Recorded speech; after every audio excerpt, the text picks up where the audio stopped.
Let me set the scene. There's a detail from this week that looks small at first, but once you catch it, it changes how you see everything around this team. There's one number that practically screams new era in that locker room. Two key defenders stuck in that uncomfortable pregame limbo, a champion up front saying the exact thing players hate hearing when the lights are brightest, and a behind-the-scenes return that hits this team right in the chest. All right, before we dive in, do me a favor. Tap the like button, hit subscribe, and as we go, tell me in the comments where your confidence level is. And I'll ask it the way you're probably asking yourself. Do you trust the plan? Or does it feel like the Patriot way is getting stress-tested right now? Here's the thing. Sometimes the difference between a solid Patriots team and one that flat-out scares people isn't a Sunday highlight.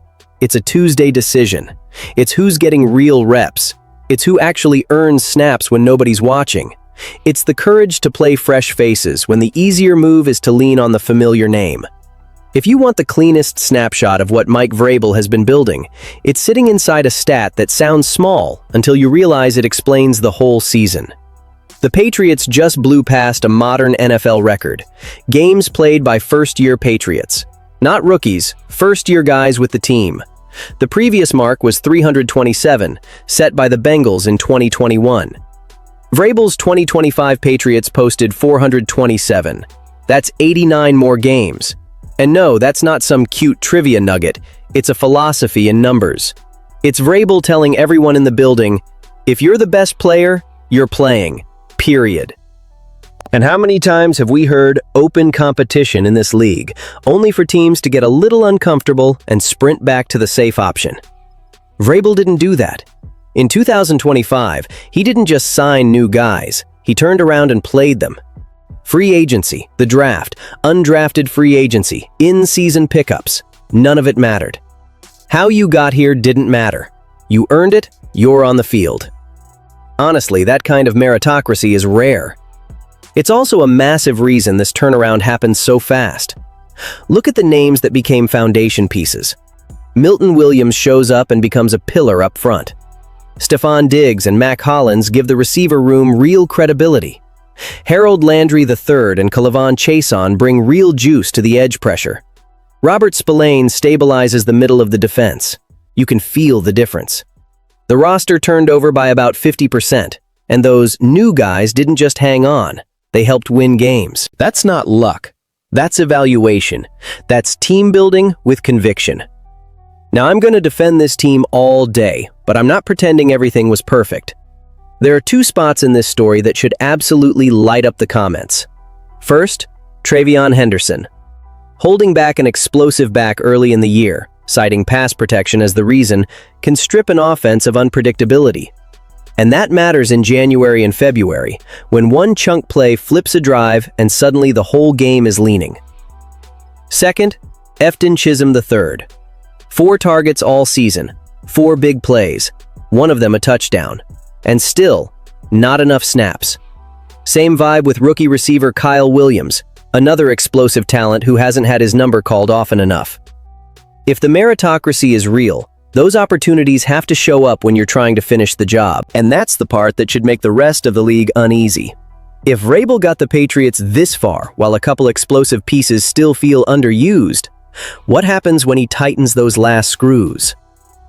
Now, while everybody's taking in the big picture, this week in New England has had that weird, heavy quiet to it. Not calm, not peace, it's anticipation. Because 2 of the most important names on this defense haven't been on the practice field again. And when that happens heading into a Super Bowl, every Patriots fan feels it in their stomach. Robert Spillane and Harold Landry missed practice again. Ankle for Spillane, knee for Landry. Vrabel got asked if he expects them to play, and he didn't hand anyone a comforting quote. No promises, no smile and wave. He basically said, they didn't practice today. That was the whole thing. If you know Vrabel, you know what that is. Process, honesty. No fake security 9 days out. Landry, even with that knee issue lingering since week 13, is exactly why he got paid in this system. Smaller, athletic, relentless, built to hunt quarterbacks.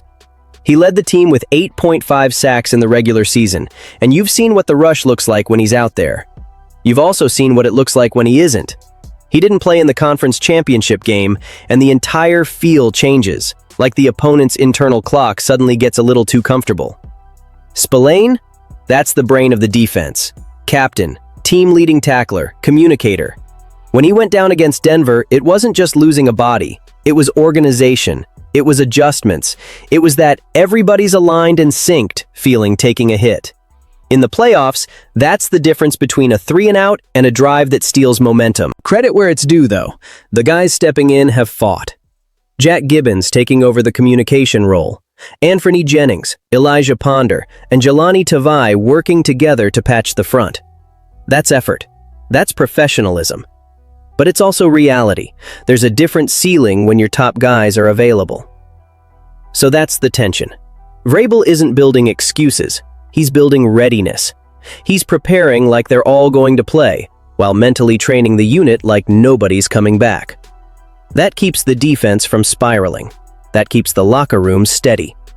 If Landry and Spillane go, the defense jumps a tier. If they don't, the Patriots can still compete, but the margin for error gets thinner. And that's what we have to talk about. Do you want the risk of the return, or the stability of the adjusted group that's been grinding through it? And right when that anxiety starts creeping in, there's a voice inside the building that cuts through everything. Not a speech for cameras, not a slogan. Experience. A guy who's been on that stage, felt what it does to your heartbeat, and knows exactly how teams lose Super Bowls before the opening kickoff.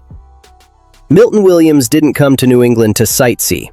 He came with a ring and the kind of authority that only comes from actually living it. And this is the funny part. He didn't even expect to be right back here this fast.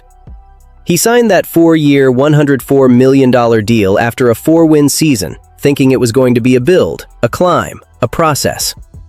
1 year later, the Patriots are back on the biggest stage, and he's been a major reason why. His message to the younger guys is almost brutally simple. Nothing changes. That's where players get in trouble.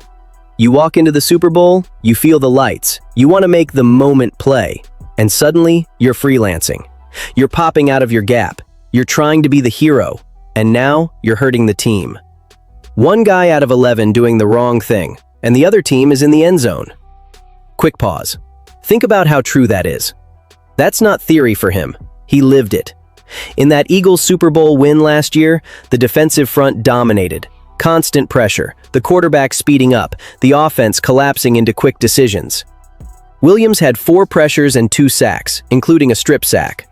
That's what discipline looks like when it's executed at the highest level. And he's preaching the same thing in Foxborough. Control the line of scrimmage. Stay consistent. Snap in, snap out. Put your hands, eyes, and feet where they're supposed to be. You can see how it connects to this matchup too.